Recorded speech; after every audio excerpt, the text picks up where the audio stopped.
Salam Indonesia, salam Nusantara dari Sabang sampai Merauke, dari Miangas sampai Pulau Rote. Mantaplah iman kita, mantaplah kasih kita, mantaplah pengharapan kita. Tentunya dalam Yesus Kristus yang menjadi Tuhan dan Juru Selamat kita dan Juru Selamat dunia. Jangan katakan bahwa Yesus bukan Tuhan, jangan katakan pula bahwa Yesus bukan Juru Selamat. Dia adalah Tuhan, dia adalah Juru Selamat. Kalau engkau percaya engkau diselamatkan, engkau tidak percaya engkau dihukum. Kata firman Allah, demikian, bukan saya yang mengatakan. Dan walaupun di luar sana ada banyak orang mengatakan, oh dia itu bukan Tuhan, dia itu bukan Juru Selamat, dia hanya utusan, dia hanya manusia biasa, masa Tuhan dihukum?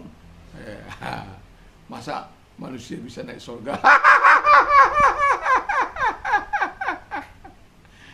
Tentu bagi orang-orang yang tidak percaya kepada Kristus sangat sulit menerima keberadaan Yesus itu. Karena apa?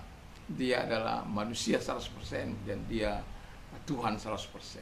Dalam kemanusiaannya dia mati menebus manusia, untuk menebus manusia, menyelamatkan manusia dari dosa-dosa.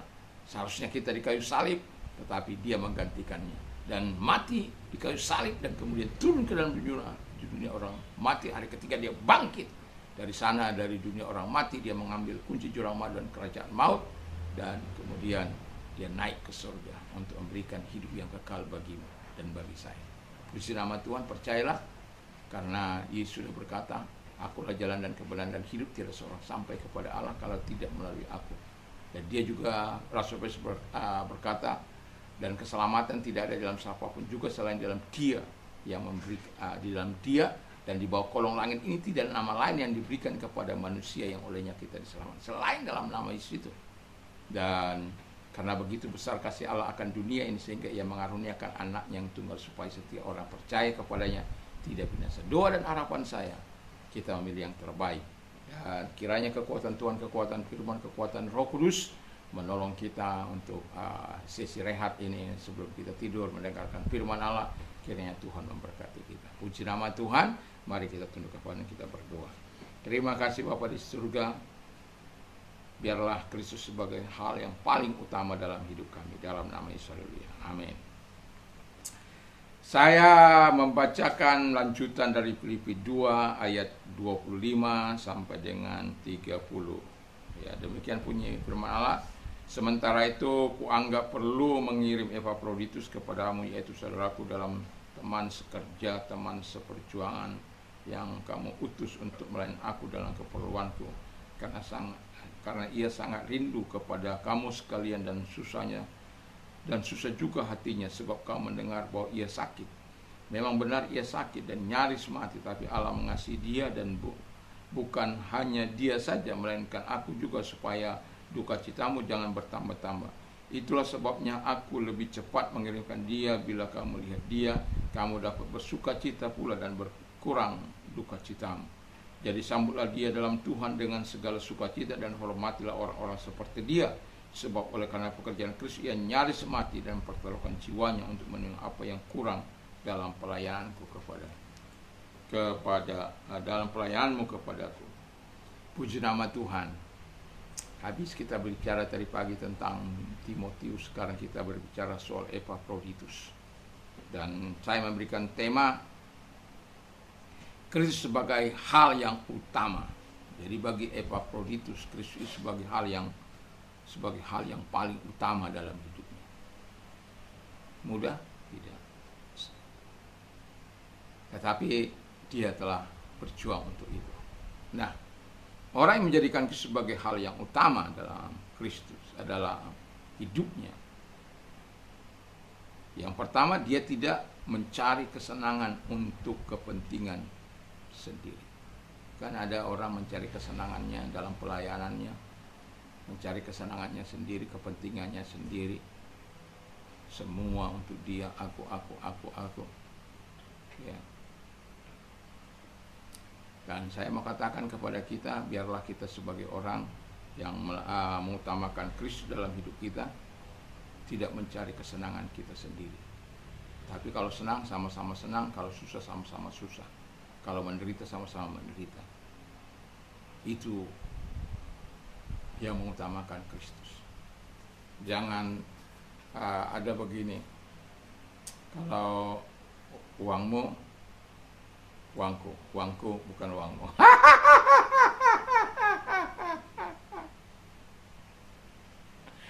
Anda bisa bayangkan kalau keluarga uangmu, uangku, uangku bukan uangmu. Itu sesuatu yang tidak menjadi berkat sebenarnya.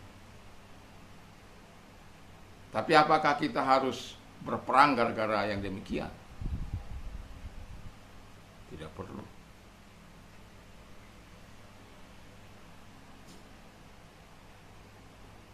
Serahkan semua kepada Tuhan kalau engkau mengalami peristiwa yang seperti itu.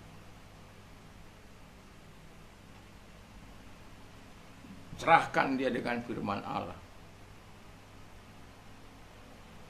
Sehingga bisa seperti Paulus itu sehati sepikir. Tapi ada orang memang mencari kesenangannya sendiri. Mencari kepentingannya sendiri. Mencari kesukaannya sendiri. Memuaskan hawa nafsunya sendiri. Dan itu bukan tipe yang mengutamakan Tuhan. Tapi Epaphroditus adalah tipe yang mengutamakan Tuhan. Yang kedua kata firman Allah, dia berani menyangkal diri. Wow. Jadi orang-orang yang menyangkal diri ini adalah orang-orang yang betul-betul bisa hidup untuk Allah. Gak mudah itu menyangkal diri. Tidak untuk kepentingannya, iya untuk kepentingan Kristus. Wah.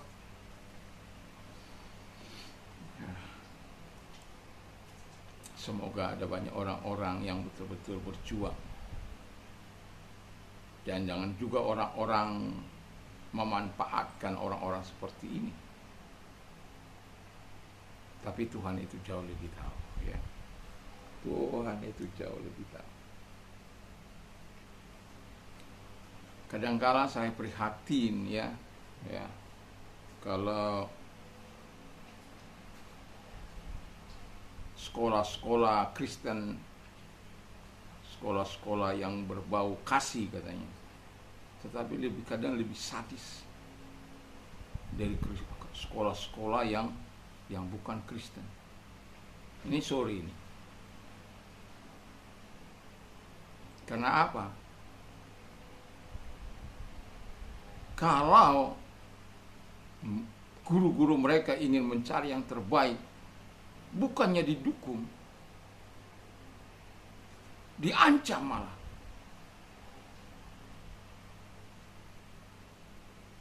Saya punya kepala sekolah itu kagum saya.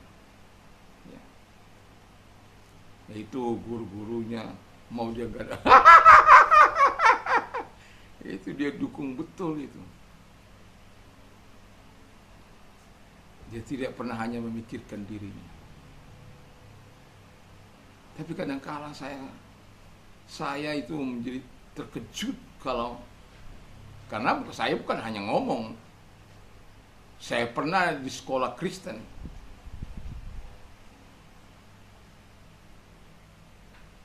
Sadis.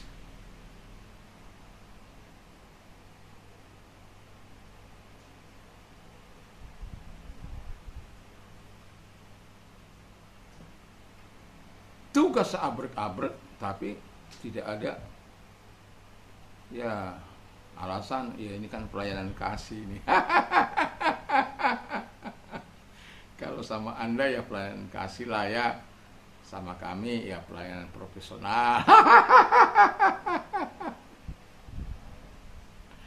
Tetapi yang mau saya katakan, saya menghimbau kepada siapapun yang sempat mendengar, yang berwenang di sekolah-sekolah Kristen, majukan itu guru-guru.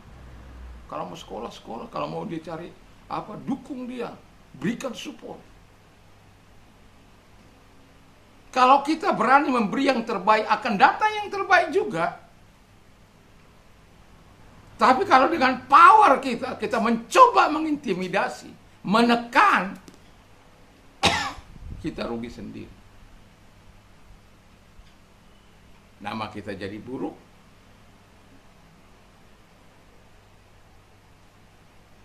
Dan kita tidak menjadi berkat. Sementara kita adalah orang yang mengatakan Yesus itu hebat. Orang lain berkata Siapapun tahu bahwa sekolah-sekolah Kristen itu adalah sekolah-sekolah yang paling hebat, disiplinnya dan lain sebagainya. Itu dari luar. Tapi bagaimana dari dalam? Hanya mereka-mereka yang di dalam. Tapi saya mau katakan, kalau ia katakan iya, tidak katakan tidak, apa yang lebih dari situ adalah dosa. Support, beri yang terbaik. Tuhan akan memberi yang terbaik. Jangan pernah takut kehilangan seseorang. Tuhan punya cara untuk itu. Karena apa? Kita sudah melepaskan orang yang terbaik, Tuhan juga akan memberikan yang terbaik. Itu akan terus bergulir kalau kita betul-betul sebagai orang-orang yang percaya kepada Allah. Terkecuali Anda tidak percaya kepada Allah. Terkecuali Anda bukan orang yang percaya kepada Tuhan. Tapi kalau Anda orang yang percaya, ingatlah yang terbaik engkau berikan, Tuhan juga akan memberikan yang terbaik. Puji nama Tuhan. Jadi memang tidak mudah orang-orang yang mengutamakan Kristus sebagai hal yang paling utama dalam hidup mereka. Nah, orang-orang seperti ini, seperti Epafrodit, dia rela menyangkal diri. Yang ketiga, dia rela berkorban. Nah, berkorban tenaga, berkorban waktu, ide, bahkan nyawanya. Dan kita sudah dengar bagaimana dia demi pelayanan itu rela mengorbankan nyawanya. Hampir mati kata firman Allah. Tapi kalau bukan seizin Tuhan dia mati, nggak akan mati.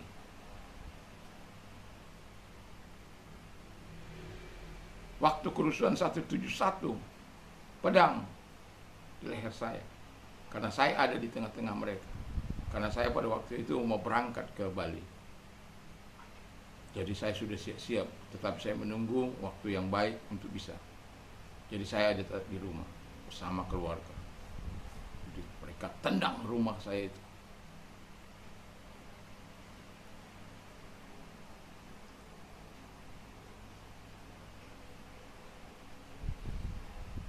Paginya pisau di perut saya.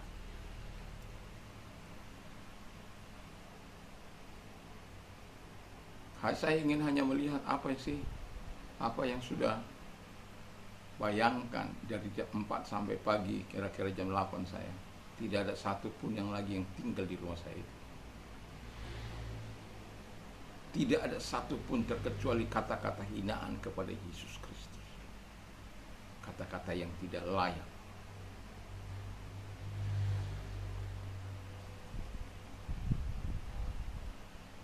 Itu terekam kuat.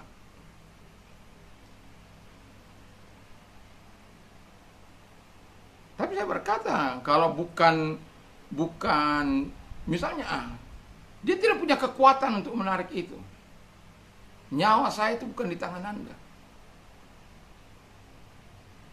Orang waktu saya bilang, kalau Tuhan Tuhan berikan kau kekuatan untuk menusuk saya, nggak akan bisa itu. Terus salah seorang dari mereka itu menarik saya. Mereka katakan, jangan mancing-mancing bang. Saya tidak mancing, saya bilang. Apa salah saya?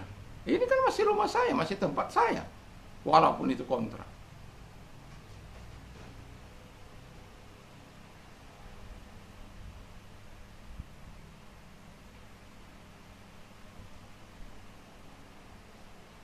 Mereka merasa di atas angin.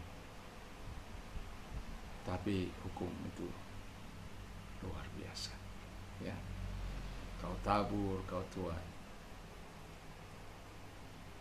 Kau tabur angin, kau tuai puting beliung. Saya melihat ya, kesusahan hidup mereka, penderitaan mereka. Apakah hidup mereka tambah kaya raya? Oh tidak. Sampai sekarang saya bisa melihat.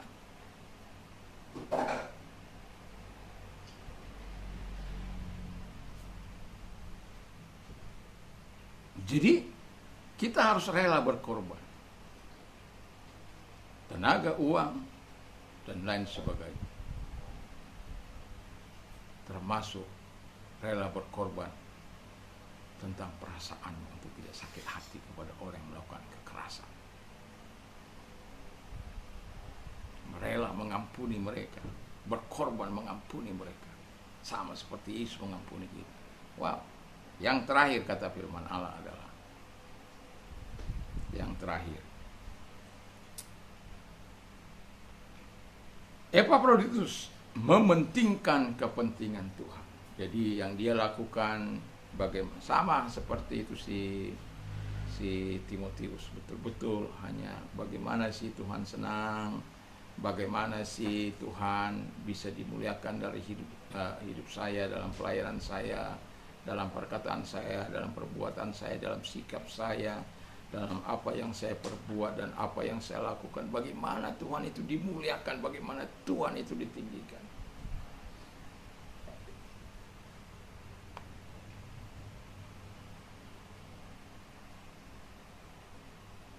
Itu tidak mudah, tapi Tuhan akan terus membantu kita untuk terus melakukan yang terbaik.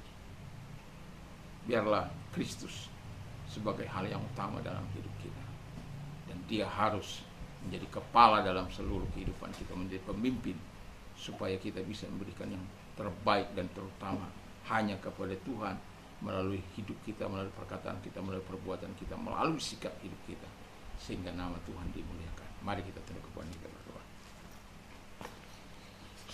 Terima kasih Tuhan, biarlah kami bisa melakukan keutamaan kepadamu dalam hidup ini. Terpujilah Engkau. Kalau Engkau sakit, saya mau berdoa bagi Anda dalam nama Tuhan Yesus, segala sakit penyakit yang mereka derita, apapun sakit penyakit mereka, karena Engkau yang berkata melenyapkan segala sakit penyakit dan usir setan-setan. Dalam nama Yesus kami mengusir setan-setan, melenyapkan segala sakit penyakit dan kelemahan dalam tubuh mereka. Dalam nama Yesus, Engkau yang menumpangkan tangan atas mereka dan menyembuhkan mereka oleh firman-Mu, oleh biru-biru-Mu, oleh kuasa-Mu, oleh perkataan-Mu mereka sembuh. Dalam nama Yesus, haleluya, amin. Dan kami juga mau berdoa kepada Engkau, Tuhan, yang mengalami kesusahan dalam hal-hal yang berat dalam hidupmu hari-hari ini. Ingatlah, Tuhan masih tetap sama, Tuhan masih tetap mau melakukan yang terbaik dalam hidup. Mari kita berdoa. Kalau Engkau orangnya, mari kita berdoa. Angkat kedua belah tanganmu. Tuhan, lihat tangan-tangan yang diangkat kepadamu. Kami berdoa kepada mereka, kiranya Tuhan menolong mereka, memberkati mereka, membela mereka, karena mereka datang kepadamu. Engkau berjanji akan memberikan kelegaan, akan memberikan pertolongan. Lakukanlah itu Bapa sebagaimana firman-Mu. Terima kasih buat pertolongan kepada mereka, buat kebaikan-Mu. Biarlah mereka berkata, terpujilah Tuhan yang maha besar, yang maha kuasa, yang memberikan yang terbaik dalam hidup kami, dalam hidup ini. Dan terima kasih buat pertolongan-Mu, terima kasih buat kebaikan. Di dalam nama Yesus kami bersyukur dan berdoa. Haleluya. Amin. Mantap, mantap, mantap.